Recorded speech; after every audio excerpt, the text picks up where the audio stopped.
நெல்லை மாவட்டத்தில் அமைந்துள்ளது ஏழைகளின் ஊட்டி என்று அழைக்கப்படும் மாஞ்சோலை கிராமத்தின் தற்போதைய நிலவரம் மற்றும் மாஞ்சோலை வரலாற்றையும் விளக்குகிறார் பாரதிய ஜனதா கட்சியின் நெல்லை மாவட்ட வர்த்தக பிரிவு துணைத் தலைவர் சையது சுலைமான். மேலும் தற்போது மாஞ்சோலை மக்களின் வாழ்வாதாரத்தை சரி செய்யும் பொறுப்பு தமிழக அரசையே சாரும். ஆகையால் சட்டப்பேரவையில் முதல்வர் அவர்கள் இந்த மாஞ்சோலை மக்களின் தற்போதைய அவலநிலை குறித்து நல்லதொரு தீர்வு அளிக்க வேண்டும் என இந்த பதிவில் நெல்லை மாவட்ட பாஜக வர்த்தக பிரிவு துணைத் தலைவர் சையது சுலைமான் கூறுகிறார். வணக்கம். நெல்லை மாவட்டத்தில் இருந்து பாஜகனோட வர்த்தக பிரிவினோட துணைத் தலைவர் சையது சுலைமான் நான் பேசுறேன். இந்த வீடியோ முதலமைச்சர் கவனத்துக்காக இந்த வீடியோ கொடுக்கப்படுது. இந்த வீடியோனோட விஷயம் என்ன அப்படின்னு கேட்டால், மாஞ்சோலை எஸ்டேட்டு அது அந்த மக்களுக்காக இந்த வீடியோ நாங்கள் கொடுக்குறோம். 1929 நமக்கு ஜெமீன் சிங்கமெட்டி அந்த கடைசி மன்னரான இருக்கிற அவங்க ஃபேமிலியில இருந்து 1929 இந்த எஸ்டேட்டை 99 வருஷத்துக்கு இந்த லீஸில் கொடுத்துருக்குறாங்க. இந்த லீஸு கொடுத்ததுல என்னன்னு கேட்டிங்கன்னா, சுதந்திரம் வாங்குறதுக்கு முன்னுக்கூட்டியே 18 வருஷத்துக்கு முன்னாலேயே இந்த அக்ரிமெண்ட் ஆல்ரெடி சைன் ஆயிடுச்சு. சைன் அதுக்கப்புறம் தான் சுதந்திரம் அடைஞ்சதுக்கு அப்புறம் அவங்க 18 வருஷத்துல ரன்னிங்ல வராங்க. இவங்களுக்கோட அக்ரிமெண்ட் ரூல் என்ன அப்படின்னு கேட்டீங்கன்னா, 99 வருஷம் இவங்களுக்கு அக்ரிமெண்ட். ஆனால் இவங்க செயல்பாட்டில் இருக்கிறது 94 வருஷம் மட்டும்தான் இவங்க இந்த எஸ்டேட்டை ரன் பண்ணணும். 94 வருஷம் பண்ணி அந்த 5 வருஷம் அந்த மக்களுக்கு உண்டான தேவையான பணம், போக்குவரத்து, அந்த மிஷினரிஸை கலட்டி கீழே கொண்டுட்டு வர்றதுக்கு தான் அவங்களுக்கு 5 வருஷம் டைம். மொத்தமே 94 வருஷம் தான் இந்த எஸ்டேட் இயங்கணும் அப்படிங்கிறது. 2023 ஜனவரியோட அவங்களுக்கு அந்த டேட் முடிஞ்சதுனால வனத்துறையில இருந்து அவங்க நோட்டீஸ் இஷ்யூ பண்றாங்க. உங்களோட டைம் முடிஞ்சு போச்சு, நீங்க அந்த மிஷினரிஸ் எல்லாம் கழட்டிட்டு எங்களுக்கு காலி பண்ணி கொடுங்க அப்படின்னு சொல்லி. இதுல வனத்துறை ஏன் இந்த நோட்டீஸ் இஷ்யூ ஆகுது அப்படின்னா, இது 1/9/2017 ஒரு வழக்கு பதிவாகுது. இந்த வழக்கு என்ன அப்படின்னா, அந்த எஸ்டேட் இருக்கிறவங்க என்ன சொல்றாங்கன்னா, இது அக்ரியோட இடம், அக்ரி விவசாயம் பண்ணக்கூடிய இடம். அதனால இது எங்களுக்கு தான் மீண்டும் எங்களுக்கு வேணும், நாங்க இதுல பல கோடி ரூபாய் செலவு பண்ணியிருக்கிறோம், இது வேணும் அப்படின்னு சொல்றாங்க. இதுல என்ன அப்படின்னு கேட்டீங்கன்னா, அது வனத்துறை அவங்க புலிகள் காப்பத்துல இருந்து 2017 அவங்களுக்கு டிக்ளேர் ஆயிடுச்சு, இது ஒரு வனப்பகுதி அப்படிங்கிறது அவங்களுக்கு இதுவாகிட்டு. இதுல என்ன அப்படின்னு கேட்டீங்கன்னா, மெரினா பீச்சுக்கு முன்னால ஒரு நில நிர்வாக ஆணையர் ஒருத்தர், அவங்க தான் தமிழ்நாடு முழுவதும் லேண்ட் சம்பந்தப்பட்டது. அவங்க 2017 கோர்ட்ல கொடுத்திருந்த ஆர்டர் என்னன்னா, முதல்ல இந்த 2029 கொடுத்த இந்த லேண்ட் அப்போ வனப்பகுதியா தான் இருந்திருக்கு. வனப்பகுதியை இவங்க எஸ்டேட் பர்மா கம்பெனி அதை வாங்கி அதை அக்ரியா எஸ்டேட்டா மாத்தி இருக்கிறாங்க. அதனால இது ஆரம்பத்துல இருந்தது அது வனப்பகுதி தான் அப்படின்னு மதுரை கோர்ட்ல தீர்ப்பாயிடுச்சு. தீர்ப்பானதுக்கு அப்புறம் வனத்துறை கண்ட்ரோல்ல அது வருது. ஏன்னா வனத்துறை உள்ள இடம் அப்படிங்கிறத வனத்துறை அழிச்சுதான் இந்த எஸ்டேட்டே உருவாக்கப்பட்டிருக்கு. அதனால அவங்க என்ன சொல்றாங்கன்னா, இது அக்ரிக்குள்ள இடம் இல்லை, இது வனப்பகுதி, இது எங்களோட ஏரியால இருக்கு அப்படின்னு சொல்றாங்க. காரணம் அங்கேயும் 1 லட்சத்துக்கு மேல 1.5 லட்சம் ஏக்கர் ஆல்ரெடி வனத்துறைக்கு சொந்தமான இடம். இதுல இவங்களுக்கு கொடுத்தது 8000 ஏக்கர் அங்க எஸ்டேட்டுக்காக ஜமீன் கொடுத்துருக்குறாங்க. 8000 ஏக்கர் அவங்க கண்ட்ரோல்ல இருக்கு.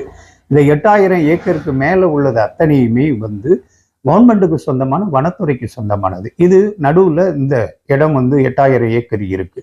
இந்த 8000 ஏக்கர்ல ஒரு பெரிய இது என்னன்னா, 1929 ஒரு ஏக்கருக்கு அவங்க கவர்மெண்ட்டுக்கு செலுத்த வேண்டிய தொகை ₹1.75 ஒரு ஏக்கருக்கு.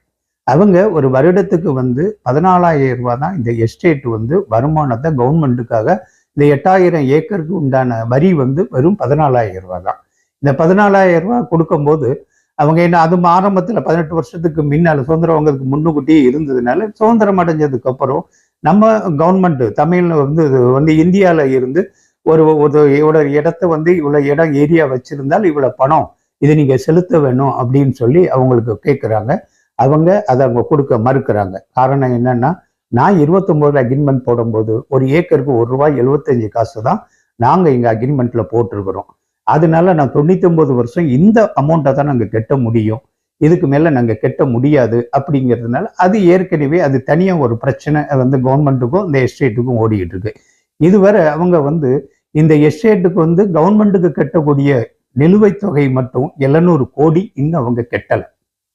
இப்போ அவங்க என்ன பண்ணிருக்காங்கன்னா அக்ரிமெண்ட் பிரகாரம் வனத்துறையோட இது இந்த எஸ்டேட் வந்து இருக்கிறதுனால வனத்துறையினோட சட்டத்திட்டத்துக்கு உள்படணும்.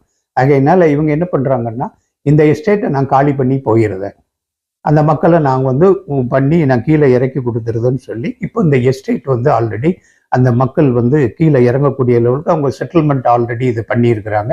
அதில் இந்த நீங்கள் பார்க்கும்போது தெரியும், அந்த ஒரு வீடியோ வரும், அந்த வீடியோவில் பெண்கள்லாம் செட்டில்மெண்ட்டுக்காக வெயிட் பண்ணி ஒரு கூட்டமாக நிற்கிறத நீங்கள் பார்த்துருப்பீங்க. இது செட்டில்மெண்ட்டுக்கான ஒரு விஷயம். இப்போ இதில் முக்கியமானது என்ன அப்படின்னு கேட்டிங்கன்னா, இந்த எஸ்டேட்டில் வேலை பார்க்குற மக்களுக்கு வந்து சம்பளம் ரொம்ப மிக மிக குறைவு. ஆகையினால இவங்க வந்து கணவர் மனைவி 2 பேரும் வேலை பார்த்தால் மட்டும்தான் அந்த குடும்பம் ஓட்ட முடியும். அவங்களால ஒரு சேமிப்பை இதுவரை எதுவுமே பண்ண முடியாத ஒரு சூழ்நிலை தான் அந்த எஸ்டேட்ல வந்து இத்தனை 4 தலைமுறையாக அவங்க இருக்கிறாங்க. இப்போ எஸ்டேட் வந்து காலி பண்ணி நீங்க போங்க, உங்களுக்கு சேர வேண்டிய தொகையை நாங்க கொடுக்குறோம். அதாவது 30 வருஷம் சர்வீஸ் பண்ணவங்களுக்கு ஒரு ரேட்டு, 25 வருஷம் சர்வீஸ் பண்ணவங்களுக்கு ஒரு ரேட்டு, 15 வருஷம் சர்வீஸ் பண்ணவங்களுக்கு ஒரு ரேட்டுன்னு ஒரு செட்டில்மெண்ட் கொடுக்குறாங்க. இந்த செட்டில்மெண்ட்டை வச்சுக்கிட்டு இந்த அமௌண்ட்டை வச்சுட்டு அவங்க எதுவுமே பண்ண முடியாத ஒரு சூழ்நிலை.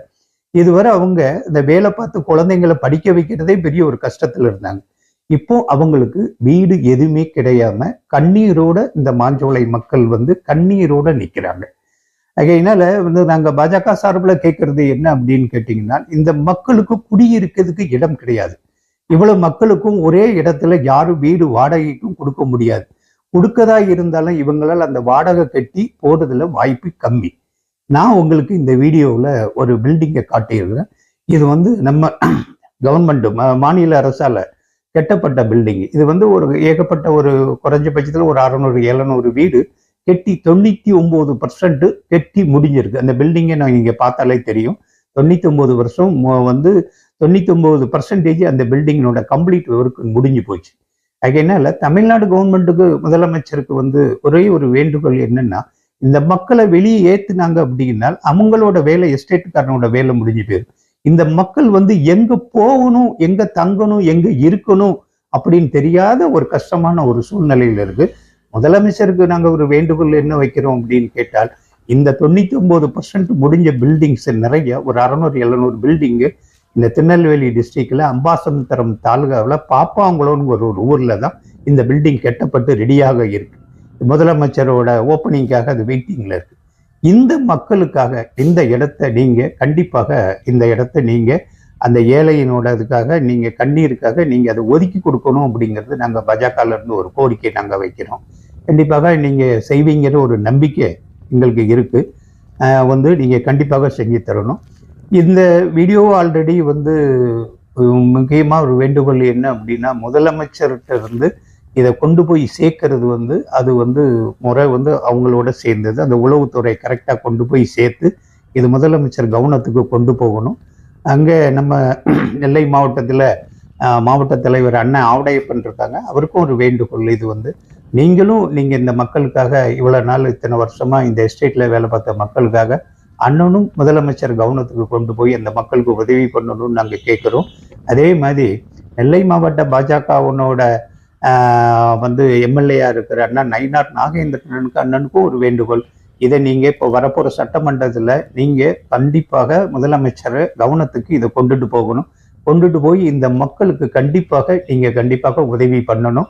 இது வந்து மக்களோட கோரிக்கை. அதை நாங்க பாஜக சார்பில் இங்க இந்த திருநெல்வேலி எம்எல்ஏங்கிற முறையில சட்டசபையில பேசுறதுக்கு உங்களால முடியும். நீங்க கண்டிப்பாக இந்த மக்களுக்கு நீங்க கண்டிப்பாக உதவி செய்யணும். தமிழ்நாடு பாஜக தலைவர் அண்ணாமலை அவர்களுக்கும் இதை ஒரு கவனத்துக்கு கொண்டு போறோம். முதலமைச்சர்கிட்ட இதை நீங்க கொண்டுட்டு போய் கொஞ்சம் முதலமைச்சர் கவனத்துக்கு கொண்டுட்டு போய் இந்த மக்கள் கண்ணீரோடு நிற்கிற மக்கள் எங்கேயுமே போக முடியாம ஒரு நிலைமையில உட்கார்ந்து வந்து இருக்கிற ஒரு சூழ்நிலையில இந்த மக்களுக்காக பாஜக சார்பில் அண்ணாமலை அவர்கள் வந்து கண்டிப்பாக முதலமைச்சருக்கு வந்து ஒரு அழுத்தம் கொடுத்து அந்த மக்களுக்கு இந்த அவங்களோட மணிமுத்தாறு கீழே மணிமுத்தாறுல இருந்து ஒரு கிலோமீட்டர்ல தான் இந்த பில்டிங்கே அமைஞ்சிருக்கு. இந்த கம்ப்ளீட்டா ஒரு 600 பில்டிங்கு 99% வேலை முடிஞ்சு ரெடியா இருக்கு. இந்த பில்டிங்கை கண்டிப்பாக கண்டிப்பாக திரு அண்ணாமலை அவர்கள் பாஜக சார்பில் கண்டிப்பாக இது முதலமைச்சர் கவனத்துக்கு கொண்டு போய் இந்த மக்களை காப்பாற்றணும் அப்படிங்கிறத பாஜக சார்பில் வேண்டுகொள்றோம். இதை கண்டிப்பாக செய்யணும் அப்படின்னு நயினார் நாகேந்திரனுக்கும் இன்னொரு தடவை நாங்கள் சொல்றோம். கண்டிப்பாக இது சட்டசபையில நீங்க நேரடியாக முதலமைச்சர்கிட்ட நீங்க சட்டசபையில பேச முடியும். அதனால இந்த மக்களுக்கு நீங்க செய்கிற உதவி ஒரு பெரிய உதவியா இருக்கும். கண்டிப்பாக இந்த மக்களுக்காக நீங்க கண்டிப்பாக செய்யணும். அண்ணா ஆவடை பண்ணனுக்கும் மாவட்ட தலைவராக இருக்கிற அண்ணா ஆவடை பண்ணனுக்கும் ஒரு வேண்டுகோள், நீங்களும் உங்க முதலமைச்சர் கவனத்துக்கு கொண்டுட்டு போய் இந்த மக்களுக்கு உங்களோட ஆட்சி, உங்களோட மக்கள் உங்க கையில இருக்கிறாங்க, நீங்க தான் சொல்றீங்க மக்களுக்கான ஆட்சின்னு சொல்றீங்க. கண்டிப்பா நீங்க இதை கவனத்தை கொண்டுட்டு போய் இந்த மக்களுக்கு இங்க ரெடியா இருக்கிற வீட்டை நீங்க அவங்களுக்கு ஒதுக்கீடு பண்ணி அந்த மக்களை இங்க தங்க வச்சிங்க அப்படின்னால் அவங்க இங்க தங்கிட்டு எங்கேயாவது வேலை தேடிக்கிடுவாங்க. நம்மளால வேலை கண்டிப்பா அவங்களுக்கு கொடுக்க முடியாது, இவ்வளவு எஸ்டேட் மக்களுக்கு வேலை கொடுக்க முடியாது. ஆனால் குடியிருக்கிற இடம் கொடுத்தால் அவங்க எங்கேயாவது ஒரு இடத்துல வேலை பார்த்து அவங்க குடும்பத்தையும் அவங்க குழந்தைங்களும் காப்பாத்திக்கிடுவாங்க. இது ரொம்ப பாஜக சார்பில் ஒரு முக்கியமான ஒரு வேண்டுகோள். இது இந்த மக்கள் கண்ணீரோடு நிற்கிறாங்க. நீங்க இந்த வீடியோ ஏற்கனவே இந்த பில்டிங்கோட வீடியோவும் இதுல இருக்கு. ஆல்ரெடி அந்த மக்கள் எந்த அளவுக்கு அழுதுகிட்டு இருக்கிறாங்கிற வீடியோவும் இதுல இருக்கு. அவங்க எப்படியெல்லாம் கஷ்டப்பட்டு இந்த வேலையை பார்த்துருக்காங்கிற வீடியோவும் இதுல இருக்கு. நீங்க பார்த்துட்டு கண்டிப்பாக இந்த மக்களுக்கு உதவி பண்ணணும்னு உங்களை இரு கைகளுத்தும் உங்களை நாங்கள் கும்பிட்டு வேண்டுகொள்கிறோம்.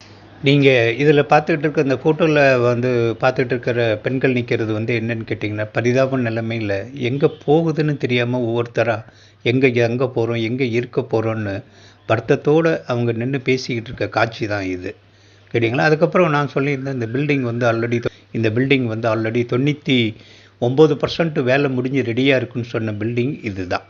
இந்த பில்டிங்கில் தான் ஆல்ரெடி 99% வேலை முடிஞ்சு முதலமைச்சர் ஓப்பனிங்காக இது இருக்குது. இன்னும் யாருக்கும் ஒதுக்கீடு பண்ணலை. இந்த பில்டிங்கில் யாரும் மக்கள் போகலை, மக்கள் குடியிருக்கலை.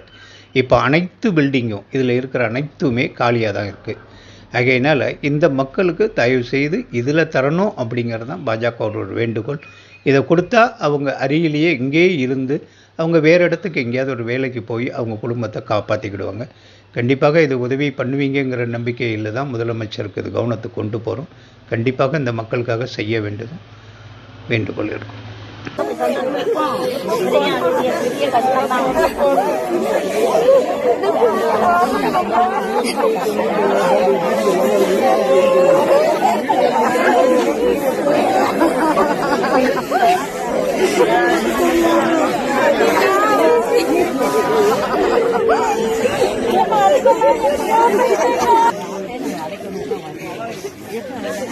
அழக்கூடாது, சந்தோஷமா போகணும். அழாது.